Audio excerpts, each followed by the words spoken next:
بعض لوگ جو تراویح کو 20 نہیں مانتے اور 8 رکعتیں مانتے ہیں، کیا 8 رکعتیں تراویح کی مانتے ہیں اور 20 کو بدعت کہتے ہیں اور کہتے ہیں ثابت نہیں۔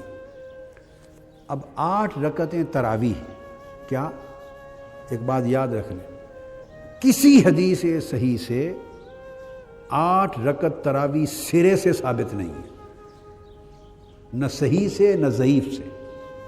اگلی بات کہہ رہا ہوں، کسی ضعیف حدیث سے بھی نماز تراویح کی 8 رکعتیں ثابت نہیں۔ بات کو سمجھ گئے؟ اب وہ بنیاد جو بنیادیں ہیں، سب سے بڑی جو ٹھوس دلیل ان کے پاس ہے وہ صحیح بخاری کی ایک حدیث ہے، جس کو امام بخاری کتاب رمضان میں لائے ہیں۔ ماہ رمضان میں تراویح کے ذیل میں قیام لیل، رمضان اور تراویح کے باب میں امام بخاری لائے ہیں، باب ہے۔ اور ایک باب جب امام بخاری کوئی باب قائم کرتے ہیں بیٹے، تو اس کا مطلب یہ نہیں ہوتا کہ یہ احکام اور سنن کی کتابوں کی طرح ہر حدیث اب عین فقہ کی کتابوں کی طرح بنوان اس باب کے مطابق نیچے ہوگی، نہیں۔ ان کا ایک نظم تبویب کا الگ ہے، کوئی نسبت مل جائے، کوئی جزئی نسبت مل جائے حدیث کے مضمون کی، لفظ کی نسبت مل جائے، لفظ مل جائے، مضمون مل جائے، حکم مل جائے، اطلاق مل جائے، واقعہ مل جائے، اس کا پس منظر، ورود کا مورد، کوئی مطابقت، کوئی مماثلت، سملیرٹی کسی قسم کی بھی اگر نسبت مل جائے تو وہ اس باب میں لے آتے ہیں، بہت ساری حدیث کو جمع کر دیتے ہیں۔ یہ وجہ ہے کہ ایک حدیث 10 12 بار بھی صحیح بخاری میں آتی۔ اس حدیث کو یہاں لکھ دیا، اسی حدیث سے ایک اور معنی معلوم ہوتا ہے، وہ اگلے باب میں بھی لکھ دیا، اس سے ایک اور معنی پر اطلاق ہوتا ہے، اگلے باب میں بھی لکھ دیا، تو 12 مرتبہ بھی بعض اوقات ایک حدیث صحیح بخاری شریف میں آتی، 7 مرتبہ آتی۔ انہوں نے اس حدیث سے جو معنی لیا تو اس کے ساتھ جو مضمون ملتا ہے اس باب میں اس کو درج کر دیا۔ تو ایک روایت ہے کہ کسی نے حضرت عائشہ صدیقہ رضی اللہ تعالیٰ عنہا سے پوچھا، یہ حدیث ہے، پوچھا کہ حضور علیہ الصلوۃ والسلام کی رات کی نماز کیسی تھی؟ کیا پوچھا؟ آپ کا قیام اللیل، رات کا قیام کیسا تھا، کتنی نماز پڑھتے تھے، کیسے پڑھتے تھے؟ سوال کرنے نے، یہ بات ذہن میں رکھ لیں بیٹے، نوٹ لکھ لیں، آپ کو یہ کام آئے گی۔ سوال کرنے والے نے صلاۃ التراویح کا پوچھا ہی نہیں ہے، یہ بات بنیادی۔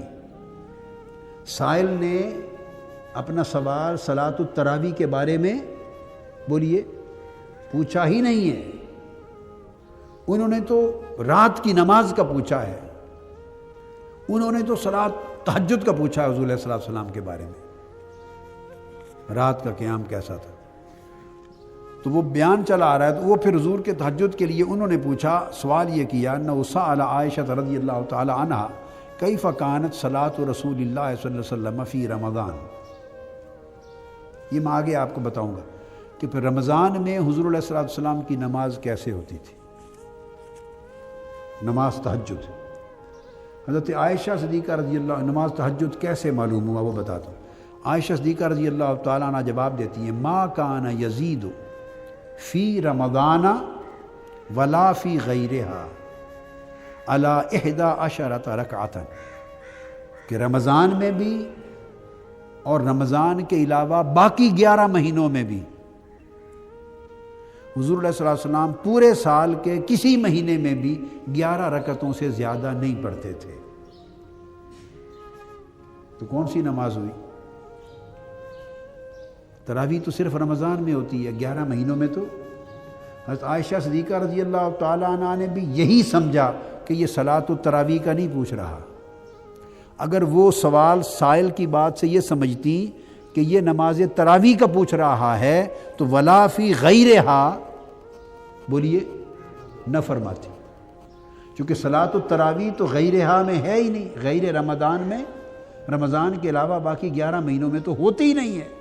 پھر وہ یہ نہ کہتی کہ فی رمضان ولا فی غیرہا، اس کا مطلب ہے وہ ایک ایسی نماز کی رکعتیں بتا رہی ہیں جو نماز رمضان میں بھی راتوں کو پڑھی جاتی ہے اور غیر رمضان باقی 11 مہینوں میں بھی پڑھی جاتی ہے اور وہ صرف صلاۃ التہجد ہے۔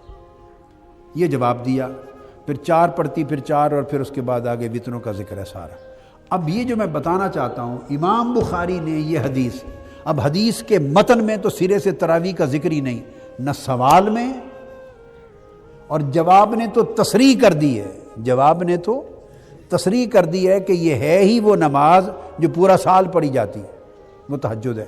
امام بخاری نے کیا کیا، اب بعض لوگوں نے اس کو تراویح بلا وجہ اس لیے سمجھ لیا کہ امام بخاری نے اس حدیث کو درج کیا ہے کتاب صلاۃ التراویح کے تحت، چونکہ انہوں نے کتاب صلاۃ التراویح کے تحت درج کیا ہے، انہوں نے بلا وجہ اس حدیث کا اطلاق نماز تراویح پہ کر دیا، جبکہ سمجھ لیں کہ اس کتاب اس عنوان کے تحت درج کرنا یہ تو حدیث نہیں ہے، یہ تو امام بخاری کا فہم ہے۔ اور وہ وجہ کیا ہے کہ چونکہ تہجد رمضان میں بھی پڑھی جاتی ہے اور غیر رمضان میں بھی پڑھی جاتی ہے، سوال اسی کا تھا ذہن میں ان کے پوچھنے والے کہ یہ تھا کہ کہیں جب رمضان آ جاتا ہے اور رمضان میں تراویح شروع ہو جاتی ہے تو کیا نماز تراویح کی وجہ سے تہجد ختم تو نہیں کر دیتے تھے؟ کہ یہ تو نہیں تھا کہ تراویح آ گئی تو پھر تہجد قیام اللیل نہ کرتے ہوں یا کم کر دیتے ہوں؟ پوچھنے والے کا مقصد ذہن میں یہ تھا۔ تو اس پر انہوں نے جواب دیا کہ وہ 11 ہی پڑھتے تھے اور اس سے زائد نہیں کرتے تھے۔ اب امام بخاری نے یہ دے دیا اس کو صلاۃ التراویح کے باب کے تحت۔ اب اگر امام بخاری کا باب قائم کرنا ہی حجت ہے تو میں جو بات سمجھانا چاہتا ہوں، امام مسلم کی طرف آ جائیے۔ امام مسلم نے پوری کتاب رمضان اور صلاۃ التراویح کی کتاب قائم کی ہے صحیح مسلم میں، اور ساری کتاب و صلاۃ التراویح میں امام مسلم یہ حدیث نہیں لائے۔ یہ بات خاص نوٹ کرنے والی۔ کیا مطلب ہے کہ امام بخاری کا جو نظم ہے ابواب کا، وہ امام بخاری سے امام مسلم کا بہتر ہے۔ امام بخاری کے ہاں ایک ہی حدیث 10 12 جگہ منتشر ہو جاتی ہے، چونکہ جو باب بندی ہے وہ موضوع اور مضمون کے اعتبار سے اس میں سختی نہیں ہے، کئی چیزیں ادھر، کئی چیزیں ادھر، کئی چیزیں ادھر آ جاتی ہیں، جو نسبت مل گئی کر دیتے ہیں۔ امام مسلم کے ہاں تبویب ہے، جامعات میں، جامع میں، سنن تو پھر احکام آ جاتی ہیں۔ امام مسلم جیسا نظم باب بندی میں کسی کتاب کا نہیں ہے، وہ تمام احادیث کو اکٹھا کر دیتے ہیں، ایک ہی مضمون اور ایک ہی جگہ لے آتے ہیں، تمام اسانید کو بھی جمع کر دیتے ہیں، تمام طرق کو جمع کر دیتے ہیں، تمام ایک ہی مضمون کی حدیث کو ایک یکجا کر دیتے ہیں، اور تبویب کا نظم ان کا اچھا ہے۔ اب امام مسلم بھی امام بخاری کے ساتھ ہیں۔ میں 2 باتیں بتانا چاہتا ہوں۔ امام مسلم پوری کی پوری آپ کتاب رمضان اور اس میں قیام اللیل رمضان کا، اور انہوں نے الگ باب قائم کیا صلاۃ التراویح۔ اب بس آپ نوٹ کر لیں، کتاب صلاۃ التراویح رمضان میں امام مسلم نے باب قائم کیا، اور پوری کتاب میں صلاۃ التراویح کی کتاب میں امام مسلم یہ حدیث نہیں لائے۔ اب یہ بات سمجھ گیا نا؟ یہ پوری سند اور ذمہ داری کے ساتھ لکھ دیں۔ تو اس کا کیا مطلب ہوا کہ امام مسلم کو صلاۃ التراویح کے تحت اس حدیث کو لانے پر اختلاف ہے، انکار ہے، امام مسلم کا انکار ہے اس باب کے تحت یہ حدیث لانا۔ وہ سمجھ رہے ہیں کہ یہ فی رمضان ولا فی غیر ہی ہے، اسے رمضان کے تحت کیوں لایا جائے، تراویح کے تحت کیوں لایا جائے، یہ تو نماز تہجد ہو رہی ہے۔ میری بات آپ سمجھ گئے نا؟ یہ ہو رہی ہے تہجد کی بات، تو اسے رمضان میں اور تراویح میں کیوں لائیں؟ آپ فالو کر گئے نا؟ تو پہلی بات، امام مسلم اس کو تراویح کے باب میں اور اس کے کتاب میں یہ حدیث لائے ہی نہیں ہے، تو انہوں نے گویا انکار کر دیا ہے اس باب میں اس حدیث کو لانے سے۔ اب کوئی کہہ سکتا ہے، شاید ہی کوئی کہے گا امام مسلم تک یہ پہنچی نہیں روایت، اس لیے نہیں لائے۔ وہ سن لیں، امام مسلم کے پاس بھی یہ حدیث ہے اپنی روایت کے ساتھ، اپنی سند کے ساتھ، اور امام مسلم اس کو کتاب التہجد میں لائے ہیں، رمضان کو نکال کر ختم کر کے پھر قیام کو لائے ہیں باب صلاۃ اللیل میں، باب صلاۃ اللیل میں نفلی نمازوں کا جب بیان شروع کیتا ہے نا، باب صلاۃ النافلہ اور قصر الصلاۃ ساری تو کتاب الصلاۃ میں لائے ہیں اور تہجد میں لائے ہیں، وہ کتاب رمضان میں امام مسلم اس کو لائے ہی نہیں ہے۔ یہ باب ہے نمبر 17، باب صلاۃ اللیل و عدد رکعات النبی صلی اللہ علیہ وسلم فی اللیل، رات کی نماز یعنی تہجد کی نماز اور اس کا عدد۔ آپ سمجھ گئے؟ تو امام مسلم نے کیا کیا، پورا اشکال رفع کر دیا۔ جتنی حدیثیں 11 رکعتوں کے پڑھنے کی تھیں، امام مسلم نے اس باب میں یہ تہجد کی نماز ہے اور اس کی رکعتیں، ان کو اکٹھا ایک باب میں جمع کر دیا۔ ان عائشہ رضی اللہ تعالی عنہ ان رسول اللہ صلی اللہ علیہ وسلم کان یصلی باللیل 11 رکعۃ، یہ پہلی حدیث۔ پھر دوسری حدیث، پھر آگے فرمایا ان عائشہ زوج النبی صلی اللہ علیہ وسلم کان رسول اللہ یصلی الی الفجر 11 رکعۃ، دوسری حدیث لے آئے۔ پھر تیسری حدیث ان عائشہ کان رسول اللہ صلی اللہ علیہ وسلم یصلی من اللیل 13 رکعۃ، 11 تھی نا، اب جب 13 ہو گئی تو فجر کی 2 رکعتیں یا شامل ہو جاتی ہیں سنتیں، یا تحیۃ الوضو شامل ہو گیا تو وہ 13 بن گئے۔ آپ سمجھ گئے نا بات کو؟ تو یہ 11 رکعتیں تہجد کی وہی رہیں، 8 وہ اور وطر کی اور نفل کی وہ لائیں۔ پھر اس کے بعد اگلی حدیث عن عائشہ اخبرت ان رسول اللہ کان یصلی 13 رکعۃ۔ اب یہ تمام حدیثیں جمع کر کے پھر وہ جو حدیث امام بخاری لائے تھے اس کو امام مسلم نے روایت کیا ہے، وہی ان ابی سلمۃ بن عبد الرحمن انہ سأل عائشہ رضی اللہ تعالی عنہا کیف کانت صلاۃ رسول اللہ صلی اللہ علیہ وسلم فی رمضان قالت ما کان رسول اللہ صلی اللہ علیہ وسلم یزید فی رمضان ولا فی غیرہ علی 11 رکعۃ۔ وہ پھر وہ حدیث لے آئے ہیں تہجد میں رات کی 11 رکعتوں کے تحت، اور اس طرح باقی بھی تمام تہجد کی نمازیں، چونکہ فجر کے ساتھ پھر الا فجر کر کے تو ساری روایات، تو کل احادیث انہوں نے رکعت فجر پھر 2 رکعتیں فجر کی جیسے اشراب بیان کر دی۔ تو تہجد کے باب میں قیام اللیل کے تحت تمام حدیث لائے ہیں۔ تو اب بولیے اگر امام بخاری کا صلاۃ التراویح کے باب میں لانے سے اس حدیث کے مضمون کو تراویح پر اطلاق کرنا حجت بن جاتا ہے، تو امام مسلم نے انکار کر دیا، اس باب میں نہیں لائے اور وہ صلاۃ التہجد میں لائے، اس میں حجت کیوں نہیں بنتا؟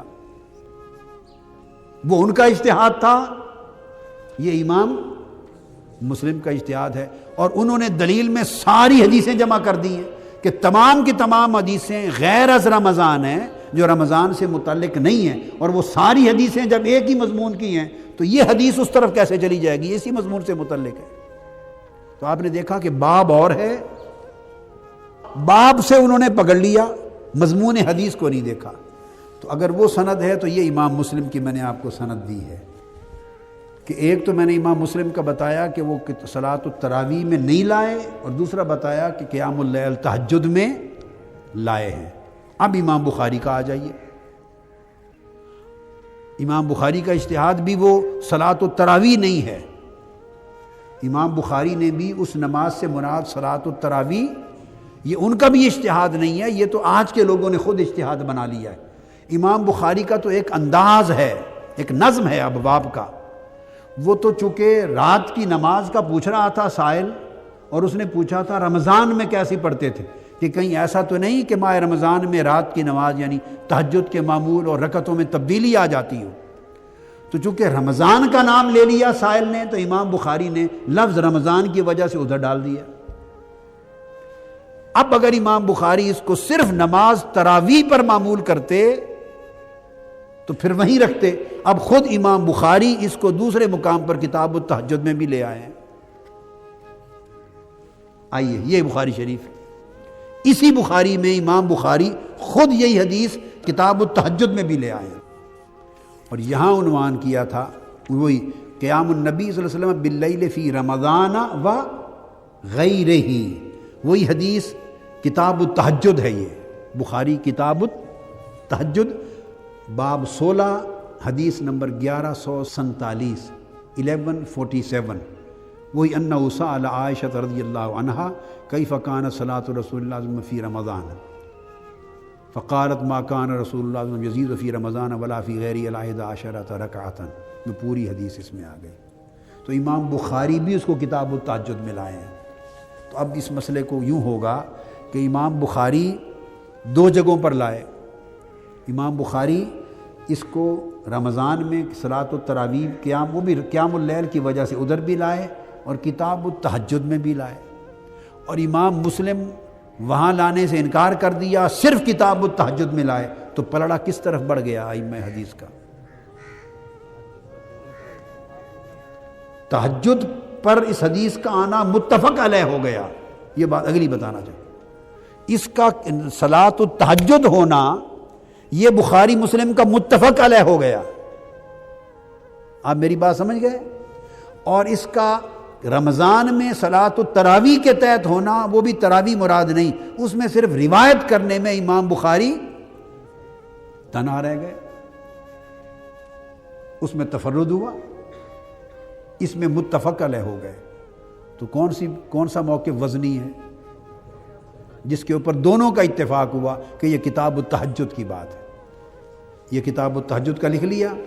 اب آئیے یہ ساتھ میں آپ کو ترمذی شریف بتا دوں، یہ جامع ترمذی ہے، تو ترمذی میں بھی امام ترمذی اس کو صرف صلاۃ اللیل میں لائے ہیں، تہجد کے لیے۔ امام ترمذی بھی اس کو صلاۃ اللیل میں لائے ہیں، تہجد کے لیے لائے ہیں۔ باب ما جاء فی فضل صلاۃ اللیل، یہ تہجد کا پورا بیان چلا آ رہا ہے، صلاۃ التہجد کا، نفلی نمازوں کا ہے سارا، یعنی 4 رکعتیں عصر سے پہلے، مغرب کے بعد کی، یہ نفلی نمازوں کا، اور پھر صلاۃ التہجد اس باب میں آئی ہے۔ تو رات کی نماز ہے تو اس میں صلاۃ اللیل کا ذکر کیا، اور صلاۃ اللیل میں وہی حدیث اسی سند کے ساتھ روایت کر دی کہ 11 رکعتیں رمضان میں بھی اور رمضان کے علاوہ پورا سال پڑھتے تھے۔ تو امام ترمذی کا پلڑا بھی، ووٹ بھی کتاب تہجد پہ آ گیا۔ اب یہ بات میں نے آپ کو جو کہی تھی یہ رکھ لیں، سمجھانا مقصود ایک نقطہ تھا کہ کبھی ایسا ہوتا ہے کہ اس سے یہ بھی ایک فن ہے کہ کس نے کس باب کے تحت لایا ہے، کس نے کس باب کے تحت، اس سے اس محدث کا، امام الحدیث کے فہم کا پتہ چلتا ہے، اس کے مسلک کا، اس کے مشرب کا، اس کے موقف کا، رجحان کا پتہ چلتا ہے، اور وہ رجحان اس حدیث کے معنی کو سمجھنے میں مدد دیتا ہے، ایک سند قائم ہو جاتی ہے۔